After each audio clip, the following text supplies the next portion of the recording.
Assalamualaikum warahmatullahi wabarakatuh. Perkenalkan, saya Titis Khairin Menjalina, kelas 4B. Di sini saya akan menjelaskan tentang pendidikan inklusif. Yang pertama, pendidikan segregatif atau pendidikan luar biasa. Pendidikan segregatif adalah sekolah yang memisahkan anak berkebutuhan khusus dari sistem persekolahan reguler. Di Indonesia, bentuk sekolahan segregasi ini berupa satuan pendidikan khusus atau sekolah luar biasa sesuai dengan jenis kelainan peserta didik, seperti SLBA untuk anak tunanetra, SLBB untuk anak tunarungu, SLBC untuk anak tunagrahita, SLBD untuk anak tunadaksa, dan SLBE untuk anak tunalaras, dan lain-lainnya. Satuan pendidikan khusus SLB terdiri atas jenjang TKLB, SDLB, SMPLB, dan SMALB. Sebagai satuan pendidikan khusus, maka sistem pendidikan yang digunakan terpisah sama sekali dari sistem pendidikan di sekolah reguler, baik kurikulum, tenaga pendidik, dan kependidikan, sarana prasarana, sampai pada sistem pembelajaran dan evaluasinya. Kelemahan dari sekolah segregasi ini antara lain adalah aspek perkembangan emosi dan sosial anak kurang luas karena lingkungan pergaulan yang terbatas. Yang kedua, fasilitas dan sarana prasarana pendidikan segregasi. Yang pertama, tersedia alat bantu belajar yang dirancang khusus untuk siswa, sebagai contoh tunanetra seperti buku-buku braille, alat bantu hitung taktual, peta timbul, dan lain-lain. Yang kedua, jumlah siswa dalam satu kelas tidak lebih dari 8 orang sehingga guru dapat memberikan layanan individual kepada semua siswa. Yang ketiga, lingkungan sosial yang ramah karena sebagian besar memiliki pemahaman yang tepat mengenai disability anak. Yang keempat, lingkungan fisik aksesibel karena pada umumnya dirancang dengan mempertimbangkan masalah mobilitas disability. Bentuk sistem pendidikan segregasi, yaitu yang pertama sekolah luar biasa, yang kedua sekolah dasar luar biasa, yang ketiga sekolah jauh atau sekolah kunjung, yang keempat sekolah berasrama, yang kelima hospital school. Selanjutnya ada pendidikan integrasi. Yang pertama, hakikat pendidikan integrasi. Hasil pengamatan di lapangan menunjukkan bahwa anak dengan disabilitas kurang belajar bersama anak pada umumnya, tetapi mereka tidak memperoleh pelayanan pendidikan secara memadai atau mereka tidak mendapatkan sekolah dengan alasan yang tidak jelas. Hal ini disebabkan salah satunya karena kurangnya sumber daya manusia dan banyak tenaga ahli yang belum memiliki pengetahuan yang cukup tentang anak dengan disabilitas kurang atau rasio penyelenggaraan yang sangat mahal, sehingga masih sedikit sekolah yang mau menerima mereka karena berbagai alasan di atas. Menyelenggarakan pendidikan integrasi di sekolah merupakan kemajuan yang baik, tetapi tidak semudah mengembalikan tangan. Namun, kita harus berani memulai supaya anak dengan disabilitas kurang mendapatkan tempat dan penanganan yang baik. Selanjutnya ada konsep pendidikan integrasi memiliki penafsiran yang bermacam-macam antara lain. Yang pertama, menempatkan anak dengan disabilitas dengan anak pada umumnya secara penuh. Selanjutnya ada pendidikan yang berupaya mengoptimalkan perkembangan kognisi, emosi, jasmani, dan intuisi. Yang selanjutnya, mengintegrasikan pendidikan anak autis dengan pendidikan pada umumnya. Selanjutnya, mengintegrasikan apa yang dipelajari di sekolah dengan tugas masa depan. Selanjutnya, mengintegrasikan manusia sebagai makhluk individual sekaligus makhluk sosial. Selanjutnya ada istilah integrasi. Istilah yang luas untuk merujuk pada bersekolahnya seseorang anak berkebutuhan khusus pada sekolah reguler, dapat diartikan pada proses memindahkan seseorang siswa pada lingkungan yang tidak terlalu terpisah. Seorang anak berkebutuhan khusus yang bersekolah pada sekolah reguler tetapi berada pada unit atau kelas khusus. Meskipun siswa tersebut berada pada kelas khusus, jelas bahwa Jelas bahwa apabila kelas tersebut pada sekolah reguler, peluang untuk berinteraksi dengan warga sekolah secara umum jauh lebih besar daripada anak yang berada pada sekolah khusus yang terpisah. Selanjutnya, banyak sekolah yang mempunyai kelas khusus untuk mempunyai program khusus untuk mendorong interaksi antara siswa dengan kebutuhan pendidikan khusus. Misalnya, pada beberapa sekolah anak menghabiskan pagi harinya pada kelas khusus dan siangnya pada kelas reguler. Para guru dan asisten kelas khusus biasa mendukung penempatan pada kelas khusus. Peluang-peluang bagi interaksi tersebut berdasarkan atas prinsip normalisasi jauh mungkin untuk terjadi apabila anak tersebut diintegrasikan pada sekolah reguler. Yang selanjutnya tentang pendidikan inklusi. Yang pertama, hakikat pendidikan inklusi. Sekolah inklusi adalah sekolah reguler yang mengkoordinasikan dan mengintegrasikan siswa reguler dan siswa berkebutuhan khusus dalam program yang sama. Dari satu jalan untuk menyiapkan pendidikan bagi anak berkebutuhan khusus adalah pentingnya pendidikan inklusif. Tidak hanya memenuhi target pendidikan untuk semua dan pendidikan dasar 9 tahun. Akan tetapi lebih banyak keuntungan tidak hanya memenuhi hak-hak asasi manusia dan hak-hak anak tetapi lebih penting lagi bagi kesejahteraan anak. Karena pendidikan inklusi mulai dengan merealisasikan perubahan keyakinan masyarakat yang terkandung di mana akan menjadi bagian dari keseluruhan. Dengan demikian, anak berkebutuhan khusus merasa tenang, percaya diri, merasa dihargai, dilindungi, disayangi, bahagia, dan bertanggung jawab. Inklusi terjadi pada semua lingkungan sosial anak, pada keluarga, pada kelompok teman sebaya, pada sekolah, dan pada institusi-institusi kemasyarakatan lainnya. Pendidikan inklusi merupakan sebuah pendekatan yang berusaha mentransformasikan sistem pendidikan dengan meniadakan hambatan-hambatan yang dapat menghalangi setiap siswa untuk berpartisipasi penuh dalam pendidikan. Inklusi merupakan perubahan praktis yang memberi peluang anak dengan latar belakang dan kemampuan yang berbeda bisa berhasil dalam belajar. Perubahan ini tidak hanya menguntungkan anak yang sering tersisihkan, seperti anak berkebutuhan khusus, tetapi semua anak dan orang tuanya, semua guru dan administrator sekolah, dan setiap anggota masyarakat. Inklusi memang mengikut sertakan anak berkebutuhan khusus, namun secara luas inklusif juga berarti melibatkan seluruh peserta didik tanpa terkecuali, seperti pertama, anak yang menggunakan bahasa yang berbeda dengan bahasa pengantar yang digunakan di dalam kelas. Yang kedua, anak yang beresiko putus sekolah karena sakit, kelaparan, atau tidak berprestasi dengan baik. Yang ketiga, anak yang berasal dari golongan agama atau kasta yang berbeda. Yang keempat, anak yang terinfeksi HIV atau AIDS. Dan yang kelima, anak yang berusia sekolah tetapi tidak sekolah.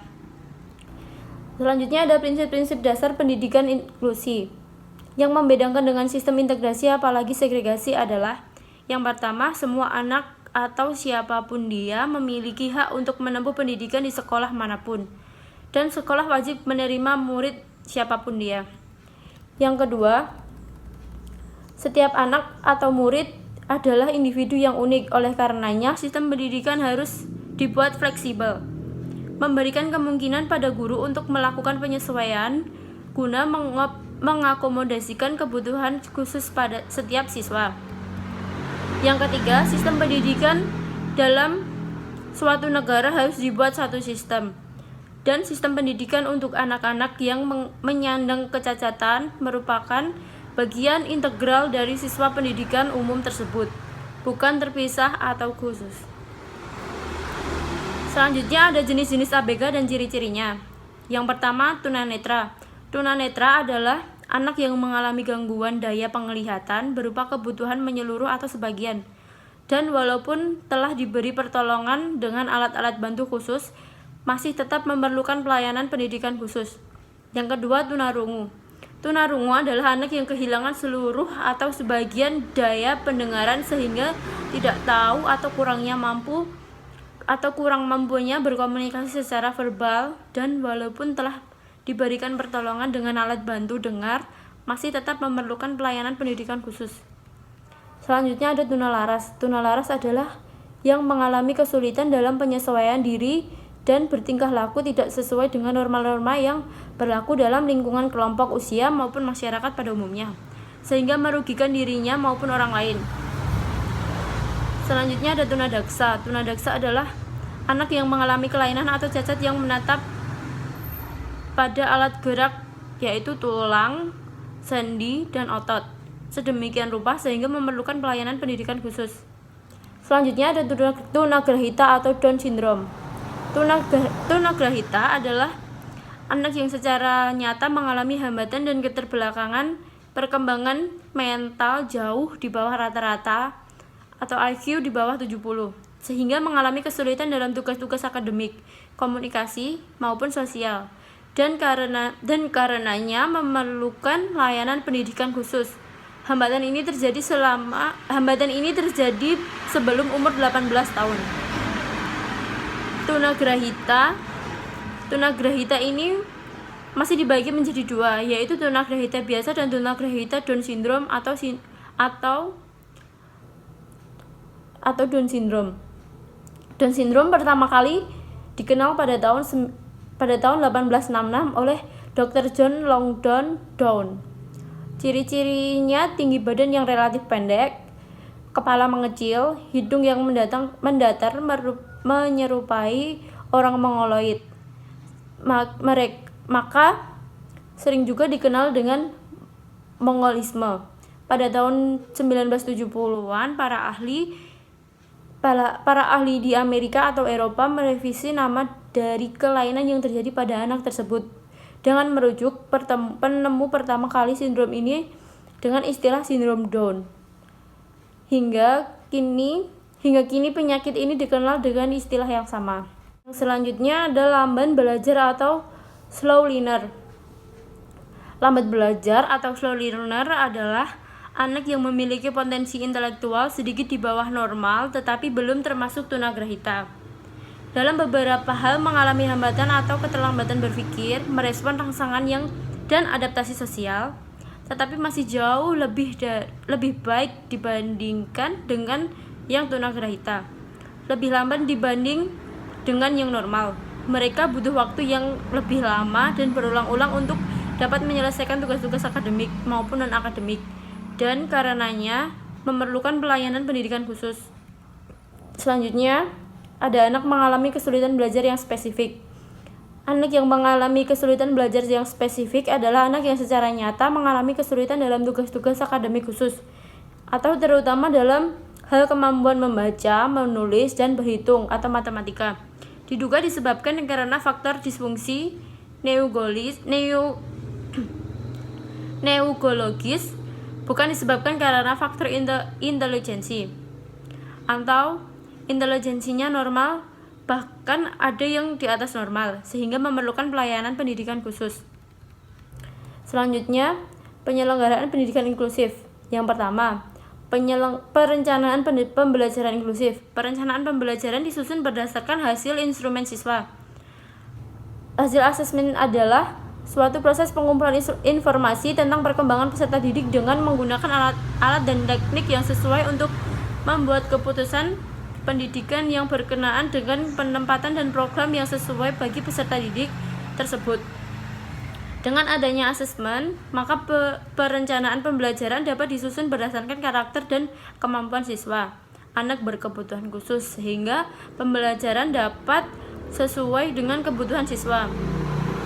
Guru tidak dapat membuat suatu perencanaan tanpa adanya hasil asesmen, dan kurikulum tidak akan bisa digunakan sesuai dengan kebutuhan siswa ABK tanpa adanya asesmen pula, seperti yang diungkapkan oleh Sunario 2009, bahwa perencanaan pembelajaran harus dibuat berdasarkan asesmen. Asesmen pendidikan ABK adalah proses pengumpulan informasi secara sistematis yang relevan dengan kepentingan pendidikan anak yang dalam rangka pembuatan keputusan pengajaran, dan layanan khusus. Guru pembimbing khusus atau GPK adalah guru yang bertugas sebagai konsultan pembelajaran anak berkebutuhan khusus di lingkungan lembaga pendidikan inklusif. GPK menjadi penghubung antara orang tua dengan guru kelas, baik dalam pembuatan rancangan, pelaksanaan, maupun evaluasi dari program layanan pendidikan. Pelayanan perencanaan individual merupakan kegiatan pembelajaran bantuan kepada peserta didik agar mampu merumuskan dan melakukan aktivitas yang berkaitan dengan perencanaan masa depan berdasarkan pemahaman akan kelebihan dan kekurangan, serta pemahaman akan peluang dan kesempatan yang tersedia di lingkungannya. Yang pertama, ada pengertian desain kurikulum. Pengertian desain adalah rancangan, pola, atau model. Mendesain kurikulum berarti menyusun rancangan atau model kurikulum dengan misi dan visi sekolah. Tugas dan peran seorang desainer kurikulum menentukan bahan dan cara mengembangkan kurikulum yang sesuai dengan kondisi lingkungan pendidikan. Bloom 1971 mengidentifikasikan evaluasi sebagaimana kita lihat adalah pengumpulan kenyataan secara sistematis untuk menetapkan apakah dalam kenyataan terjadi perubahan dalam diri siswa yang menetapkan sejauh mana tingkat perubahan dalam pribadi siswa. Sejalan dengan itu, Savelbeam 1971 mengatakan bahwa evaluasi merupakan proses penggambaran, memperoleh, dan menyajikan informasi yang berguna untuk menilai alternatif keputusan. Selanjutnya ada kolaborasi kampanye.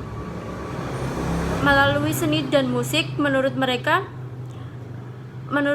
adalah salah satu media universal yang lebih banyak bisa diterima oleh banyak pihak dari berbagai ragam pendidikan latar belakang.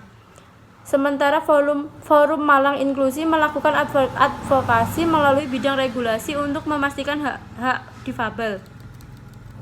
Secara hukum, sedangkan lingkar sosial berada dalam keduanya serta gerakan-gerakan inklusif lainnya yang tidak dipaparkan penulis.